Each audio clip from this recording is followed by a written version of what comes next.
Okay, guys, what we're going to do today is we're going to review for the test on Monday.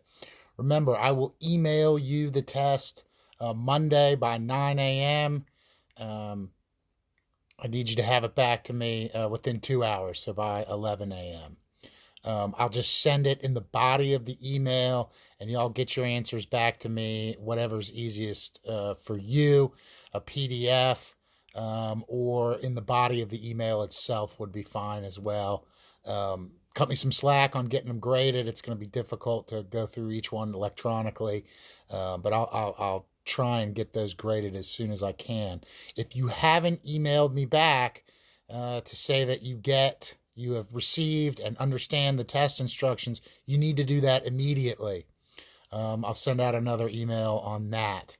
So what we'll do today is grab your review sheet and we'll go through that. And like the last test, if it's not on the review sheet, it won't be on the test. So know that review sheet, and I will go through it right now, give you guys some hints, and go over a few questions. So the first thing you're going to have to do is you're going to have to list the 4 elements of a valid contract. They are: number 1, agreement; number 2, consideration; number 3, capacity; and number 4, legality. You will have to know each of those 4 and list them on the test. Second thing is you will have to list the 3 requirements of a valid offer.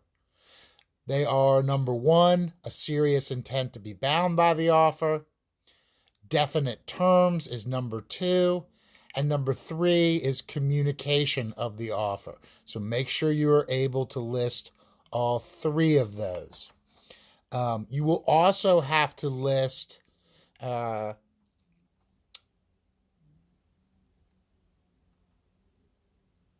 least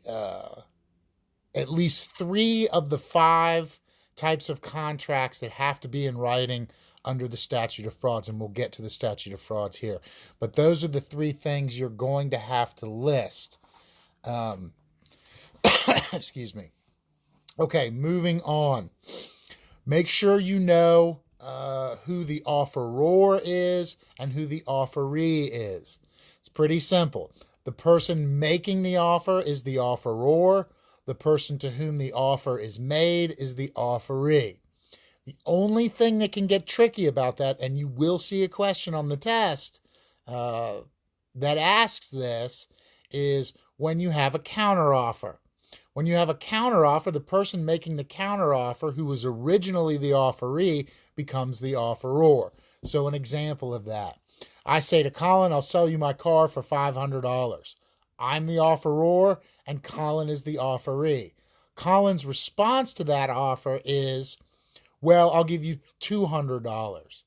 He's made a counteroffer. So at that point, Colin becomes the offeror and I become the offeree. We switch positions, okay? And that becomes important as to looking for acceptance or rejection or any of those things, okay? So watch out for that counteroffer when asked to identify the offeror and the offeree.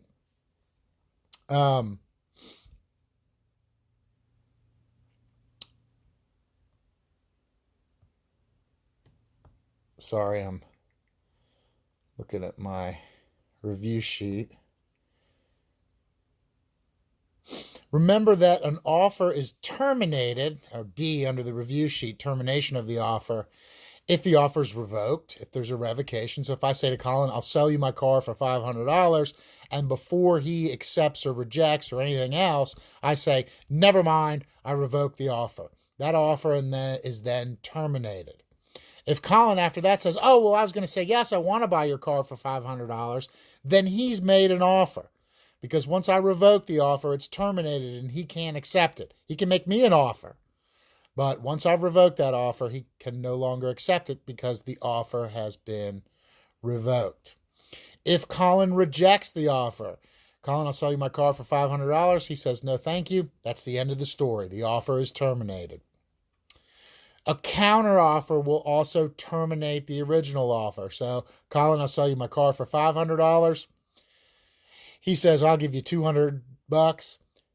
My offer's been terminated. He's now the offeree by making that counteroffer. Consideration. Remember, consideration can be agreeing to do something you're not already obligated to do. It can be agreeing to not do something you have a right to do. Typically, it's going to be money for something else, but not always. I'm going to ask you at least 2 or 3 questions which require you to identify each party's consideration. So, for example, I'll say, David promises his Uncle John that he will not drive a car for the next 5 years. Uncle John agrees to pay him $500. Assume David is of legal driving age and has a valid driver's license. Identify the consideration for each party, okay? This is not complicated. It's very easy. All I'm asking you in this question is, what's each side bringing to the table? What's their consideration? So, David's consideration is he won't drive for 5 years, and his Uncle John's consideration is pay him the $500. So all I'm asking is what each party's bringing to the contract, what each party is doing. The answer to the question is in the question itself. I have to tell you that. So another example, Colin agrees to buy my car for $500. What's the consideration? Richie's bringing the car, Colin's bringing the $500. It's that simple. I gave you some example questions in assignment number 1, I think. Maybe number 2, I don't recall. But in either event, again, all I'm asking for is what is each side bringing to the table? It's not complicated, and the answer is right there in the question. Do not miss those questions. They're easy, gimme questions. Problem areas with consideration. Past consideration, something that's happened in the past. The example that I gave you was saving Colin from a burning car. I save him from his car that he's trapped in and it's on fire. And after I pull him out, he says, hey, thank you so much. I'm going to give you $1,000. That's past consideration. I didn't pull him out of the car in consideration of him giving me the money because he didn't offer to give me the money or say he was going to give me the money until after I'd already pulled him from the burning car. So that's past consideration. If you change the facts of the example and I see him laying in the burning car trapped and he says, I'll give you $1,000 if you pull me out, and then I pull him out, that's different because I pulled him out based upon his promise to pay me $1,000. Again, there's problems with duress there, but as far as a past consideration example, it's a good example. So watch out for a question, particularly where somebody does something nice for somebody else, and then after they've already done it, then they promise to pay him the money. So they didn't do the thing that was nice in order to get the money. They did it to be nice. And then a promise was made after the fact. Past consideration, not good consideration. And your contract or your promise will not be enforceable. The question you'll see on the test is pulling somebody from the burning car. So when you see that, think past consideration. Pre-existing duty. I gave you the example of the trooper rescuing the kidnapping victim whose family had offered a reward, and the trooper's not entitled to the reward because he had a pre-existing duty as a trooper to find the kidnapping victim. The other example I gave to you is, hey, we're so happy, Richie, that you've continued to teach this class online through YouTube. And we've all chipped in, we're going to give you an extra $1,000. Again, I have a pre-existing duty under my contract with the college to teach the class. So therefore, that's a pre-existing duty, and it's not good consideration. And the promises or the reward are not enforceable. My damn iPad keeps locking. Adequacy of consideration. Remember, courts aren't going to consider what we call adequacy of consideration. In other words, they're not going to look at a deal and decide, well, this deal wasn't really fair, they didn't pay enough, or they paid too much. courts aren't going to look at that. They're not going to look at whether or not the consideration was enough. They're just going to look at, was there consideration? Not was it enough or too much or anything else. You're free to make a bad deal, and a bad deal is just as enforceable as a good deal, okay? So you'll see a question on the test where somebody tries to get out of a contract because they figure they paid too much for something, and the answer will be no, they can't get out of the deal because courts will not consider adequacy of consideration.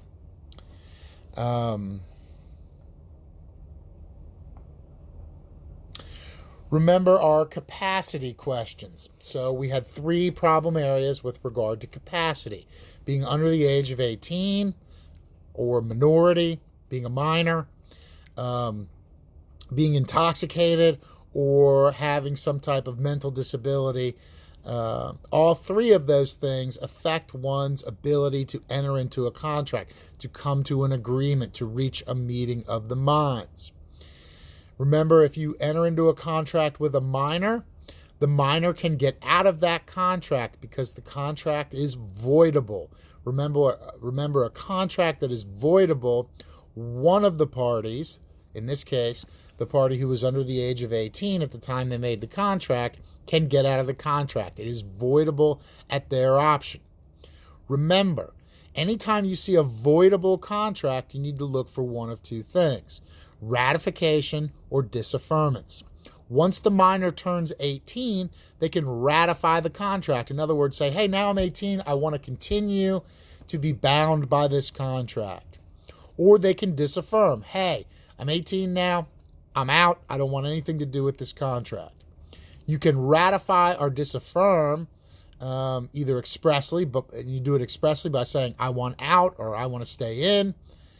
And you can do it in an implied fashion. So if, for example, I'm a minor and I borrow money for a car and I'm to make monthly payments to the bank, after I turn 18, I continue to make the payments, even though I could have gotten out of the contract. By continuing to make those payments, I've ratified that contract in an implied fashion. I didn't call them up and say, hey, I'm 18 now. You shouldn't have entered into a contract with me, but I want to keep the car. I'm going to continue to be bound by the contract. That would be an express ratification. Again, an implied ratification would simply be making the payments even after you turn 18, which is an indication that you wish to be bound by the contract. A contract made with somebody who's intoxicated is also voidable at the option of the person who was intoxicated. So you make a contract when you're really, really drunk. That contract is voidable at your option. In other words, you can get out of it by disaffirming that contract. You can also ratify that contract. When can you ratify or disaffirm? Once you've sobered up. So once you've sobered up, you can ratify or disaffirm that contract. The same is true with regard to somebody who's suffering from a mental disability. If they're in the throes of a mental disability, they may not be able to enter into a binding contract. And if they do enter into a contract, that contract is voidable at their option. Again, assuming at the time they made the contract, they were suffering from a mental disability to the extent that they couldn't understand what was going on or understand sufficiently to reach an agreement.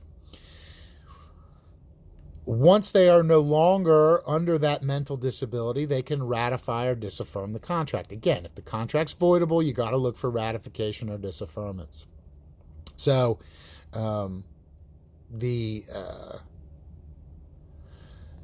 you're off your medication for your mental illness. You enter into a contract. It's voidable at your option because you didn't understand what was going on. You get back on your medication and you're okay. At that point, you can ratify the contract if you want to continue to be bound by its terms, or you can disaffirm it, say, by saying, hey, I don't want to be bound by this contract anymore. That's true with a mental disability, unless, and you will definitely see a question on the test, unless you have been adjudicated mentally incompetent by a court of law. If you have been adjudicated by a court of law as being mentally disabled or not able to take care of your own affairs, There's various terminology for that situation. Then the contract is void. And remember, when a contract is void, neither party can enforce that contract. So if adjudicated by a court of law as mentally incompetent, any contract entered into is void. Neither side can enforce. Remember, a voidable contract, one side can get out of it. Void contract, neither side can enforce. And a valid contract, both sides, both parties can enforce the contract. Remember, a contract which calls for any illegal action, from speeding to murder to anything that's illegal, is void. If you enter into a contract which calls for something illegal, it's void and neither party can enforce it. There will be a question on the test which says somebody hires somebody else to murder somebody. The person fully performs. In other words, they go ahead and murder somebody. Are they entitled to the money, or is the contract void, valid, voidable, or otherwise?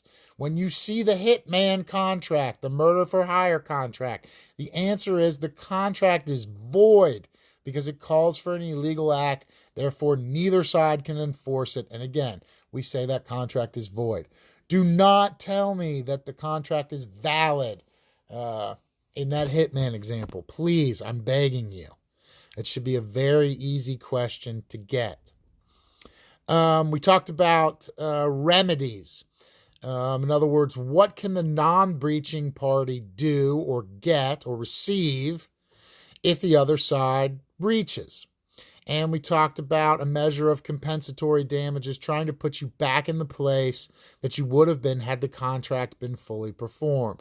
So I think the example I gave you was you're supposed to buy 100 TVs at $1 a piece. The contract's breached. The televisions aren't delivered. You have to go out and get the TVs someplace else, but you have to pay $2 each for 100 of them. Your compensatory damages are $100. We talked about how you have to mitigate your damages as the non-breaching party. You can't just sit on your hands and let your damages pile up. So the examples I gave you there were if you enter into a lease agreement and you move, and there's a year on the lease and you move out after 6 months, the landlord can't just simply sue you for the 6 months that you still owe on the lease. They have to show that they've made an effort to mitigate their damages. And the way the landlord would mitigate their damages under this example would be trying to find somebody else to move into that apartment. If they make a good faith effort to find somebody else to move in and they can't find anyone, then their damages are going to be that 6 months. But they have to make that effort to relet the apartment to somebody else. Non-breaching parties have a duty to mitigate their damages. We talked about specific performance being a remedy available in a breach of contract case where you're dealing with a specific one-of-a-kind item. And remember, specific performance is where a court will force one party to perform under the contract rather than awarding compensatory damages. Again, this is a rare remedy available only with a unique one-of-a-kind item. So if I have a contract to purchase the Mona Lisa, the painting, the famous painting, for $10 million. And I have the $10 million, I'm ready to go, but the other side does not produce the painting and breaches the contract. I could request that a court grant me the remedy of specific performance and force the other party to hand over the Mona Lisa. Only because I can't go out and get the Mona Lisa anywhere else. Like finding TVs, even though I have to pay more. There's only one Mona Lisa.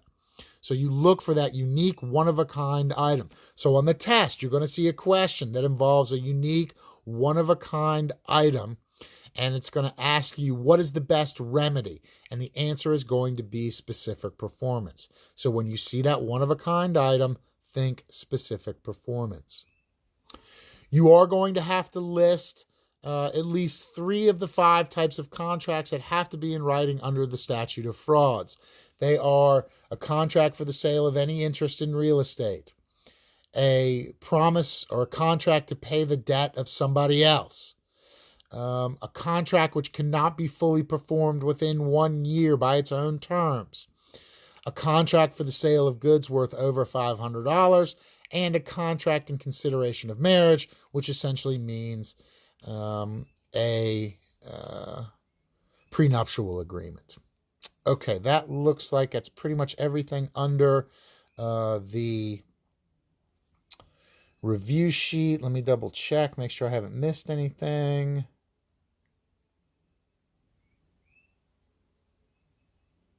Make sure you know, you'll probably see some questions like Richie says to Colin, I'll sell you my car for $500. Colin says, okay, great. Then the question will be, Colin has, and the answer will be accepted the offer, or look for a rejection or a revocation. So make sure you know that accept, reject, revoke, and counteroffer. Let me look at the test here, and I'll go through what questions we're looking at. Okay, here's a past consideration problem. Identifying the consideration questions. Again, the answer is in the question. A pre-existing duty question. List the 4 essential elements of a valid contract. List the 3 requirements of a valid offer. List 3 of the 5 types of contracts that must be in writing to be enforceable under the statute of frauds. Here's a question that has to do with the communication requirement of a valid offer. Remember the example that I gave you there on the reward for the lost dog. The person brings the dog back, but they didn't know about the reward. Therefore, the offer was never made to them, and you can't accept an offer that wasn't communicated. Therefore, even though she brings the dog back, she's not entitled to the reward under contract principles because the offer was not communicated. Here's a question on an intoxicated person entering into a contract, and it just wants you to say that the contract is voidable. An acceptance of the offer question. A minor enters into a contract, and the answer is voidable. A question asking you about non-breaching parties' requirement to mitigate damages. A question regarding revocation of an offer. A question regarding somebody who's been adjudicated mentally incompetent. Therefore, the answer is void. A counteroffer question. There's a question on the hitman where the answer is going to be the contract is void because it called for something illegal. A question on disaffirming the contract. When somebody's intoxicated, then they sober up and decide they don't want to make the deal anymore. They disaffirm the contract. An adequacy of consideration question where somebody wants to get out of a contract because they've paid too much. And a specific performance question dealing with a rare painting. So it looks like there are 7 lists or fill in the blank type questions and 12 multiple choice questions. So not that much. I'm trying to make this not easy, but a little bit easy. So it's a very brief test. Nothing, if you watch this video and go through that review sheet, you should not be surprised as of any of the questions on the test. I'll send you guys an email letting you know that I've posted this video.